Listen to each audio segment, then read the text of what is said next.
হায়দ্রাবাদের ব্যাটিং স্বর্গে মুখোমুখি মুম্বাই আর হায়দ্রাবাদ। কে জানবে এই ম্যাচে ভাঙতে যাচ্ছে 10 বছর পুরানো রেকর্ড। রান বন্যা শুরু হয় প্রথম বল থেকেই। টস জেতা মুম্বাই বোলিং করতে নেমে দিশাহারা।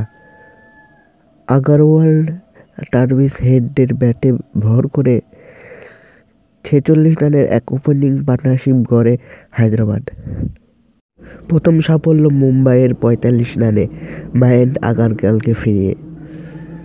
তবে টার্ভিস হেড আর অভিষেক শর্মা মিলে করতে থাকেন রান। এক পাশ থেকে দেখে খেলছিলেন অভিষেক, অন্যদিক থেকে মারমুখী টার্ভিস হেড। 18 বলে তুলে নেন 50, যা কিনা হায়দ্রাবাদের হয়ে সর্বোচ্চ দ্রুততম 50 রেকর্ড। তবে সেই রেকর্ড বেশিক্ষণ টিকাতে পারেনি হেড। 62 রানের হেডের বিদায়ের পর অভিষেক শর্মা 16 বলে করে ফেলেন সেই 50। ভেঙে যায় টার্ভিস হেডের আধ ঘন্টা আগে করা রেকর্ড।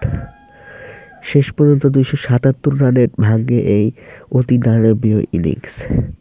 ব্যাট করতে নেমে সমান জবাব দেয় রোহিত শর্মা ঈশান কিষান জুটি। 18 বলে পূরণ করে 50 রান। ঈশান কিষান 34 রান করে ফেরার পর রোহিত শর্মাও হন মারমুখী। 12 বলে 26 রান করে ফেরেন সাবেক মুম্বাই ইন্ডিয়ান্স অধিনায়ক। তারপরে তিলক বর্মা ও নামান দিহিরের ব্যাটে ভর করে জয়ের স্বপ্ন দেখতে থাকে মুম্বাই ইন্ডিয়ান্স। তবে তিলকের বিদায়ের পরে সেই স্বপ্ন আস্তে আস্তে ক্ষীণ হয়ে যায়। টিম ডেভিড হার্দিক পান্ডিয়া শেষ পর্যন্ত চেষ্টা করলেও সেই রান পাওয়ার টপকাতে পারেনি। 31 রানের হার নিয়ে মাঠ ছাড়ে মুম্বাই ইন্ডিয়ান্স। রেকর্ড রান করেও অল্প ব্যবধানে জিততে হলো হায়দ্রাবাদের।